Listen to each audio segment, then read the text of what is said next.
Before we start, let me be clear about what this isn't. This isn't about severe depression where you can't get out of bed. That's a separate conversation. This is about people who are perfectly fine, functioning well, maybe working from home, and simply prefer being there. People who get constantly told that they're living an unhealthy lifestyle just because they're not out there consuming the city every fucking day. Those who didn't really notice the COVID lockdown. Although the lockdown was compulsion, and compulsion is violence, regardless of where it confines you. I'm an extreme homebody myself. Even when nobody was actively telling me it was wrong, I had this internal critic screaming that something was off with me, that I should want to go out more, that normal people don't spend this much time at home. And I want to unpack where that voice comes from because it's not yours. Before the Industrial Revolution, most people lived in one place with a limited circle of contacts. A village, a neighborhood, a community, the daily requirement to leave your home and interact with crowds of strangers is an invention of the last 150 years. It's not some baseline human norm, but the system sells it as natural sociability when mass forced mobility is the actual anomaly. We've been gaslit into thinking we're the weird ones for wanting what humans had for thousands of years.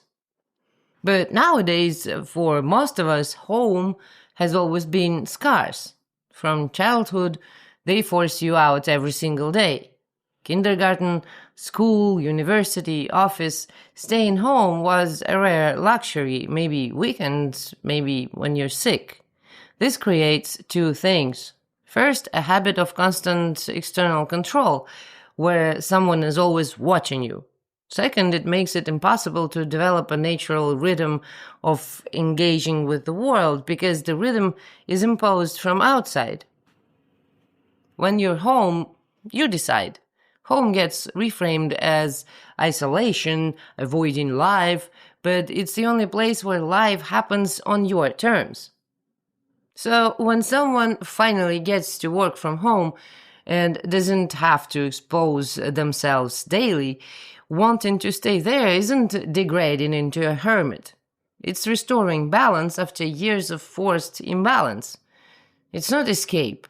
It's return to baseline. You need to socialize, they say. But who decided how much human contact you need? Most social interactions in urban environments are exhausting performance. You're managing masks, pretending to be normal according to arbitrary standards, navigating unspoken rules, calculating responses. That's not connection, that's labor. When people drain your energy instead of adding to it, avoiding them isn't antisocial behavior. It's basic resource management. Now let's talk about what you're actually seeing when you go outside, because this matters. Most urban environments are visual garbage. Gray concrete, broken asphalt, rusted garages, peeling signs, ads screaming at you from every corner. This isn't a neutral background. It's aggression. Your eye has to process ugliness constantly, and your brain has to suppress what it's seeing just to function. This kind of requires you to kill your aesthetic sense as a condition of normal operation. Just get used to it, they say. Don't pay attention, they're just buildings. Maybe that's why post-apocalyptic worlds are so appealing. At least there, the ugliness has a reason and nature gets to take over. Look at how they construct the healthy lifestyle narrative. Healthy supposedly means movement, activity, social contacts. But why these specific criteria? Sure, movement is great. How about a healthy walk along the noisy avenue, squeezing through the crowd and enjoying the exhaust fumes? But regular sleep, absence of stress, control over your environment, ability to focus, these also benefit your body. All easier to get at home. But somehow that doesn't count as a healthy lifestyle. Your home is the only place where you have control. You create an environment for yourself. Outside, you control nothing. Sound, smell, visual input, pace of movement, social rules all get imposed on you. You're an object reacting to stimuli, not a subject creating your environment. The choice is obvious to anyone whose perception hasn't been atrophied. But somehow, this gets framed as you being deficient rather than the environment being objectively shit. Beautiful cities exist, but there are few of them and they're packed with tourists. This proves people need beauty. They'll pay money and tolerate inconvenience to access aesthetically pleasant environments, which means the grayness of residential districts isn't a norm we should accept. It's ugliness we've agreed to tolerate. But instead of asking why we live in ugliness, they ask why you don't want to walk around in it.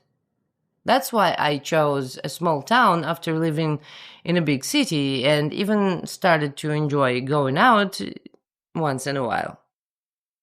And notice how they can't even justify it logically. You should go out. Why?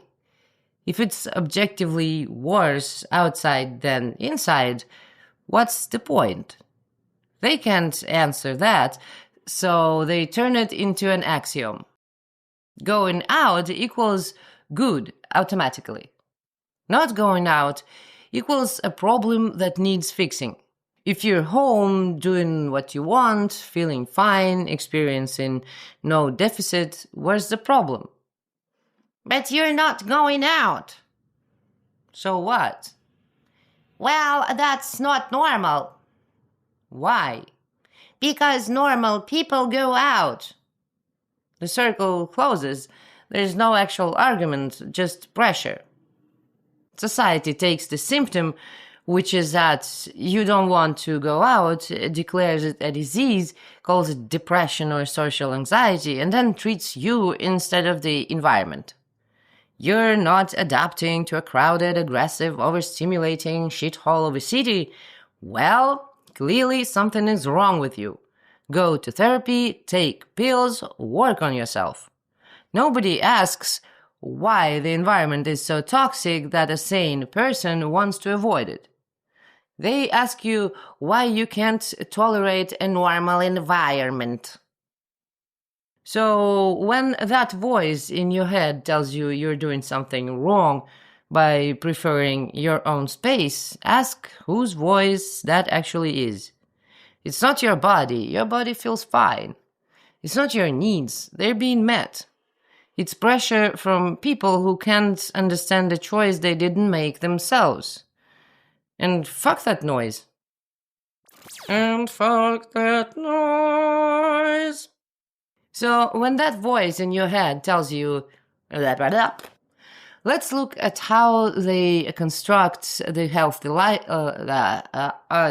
lifestyle narrative. These also benefit your body. Your body. Your body. Your body. All get imposed on you. Imposed on you. Блядь. Hasn't atrophied. Как это сказать? Atrophied. Isn't a norm we should accept. If it's objectively worse outside. And fuck that noise.